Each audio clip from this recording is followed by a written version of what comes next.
Naglaga ako ng buto ng langka, guys. Ito, oh. Ayan yung buto ng langka kahapon na hinog. Tapos, ayan po yung binili ko na buto-buto kahapon. Pork neck po yung tawag dyan. Tapos, ito naman, yung langka. Tinanggal ko yung laman. Tapos, ito binalatan ko at niluto.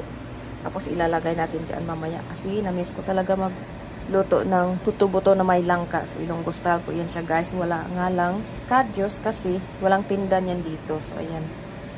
Ilalagay ko na po yung langka. Luto na kasi to kaya hiniwalay ko siya. So, ayan na. Nilagyan ko siya konting paprika para may kulay-kulay naman yung ating nilaga kasi wala man akong atswete dito. Tapos, dahil marami yung ating sili, so lagyan natin ng sili. Ayan. So, ayan, naluto na po yung ating nilagang langka. Napakasarap po talaga niyan, guys, as inamis ko. So, ayan, kain tayo.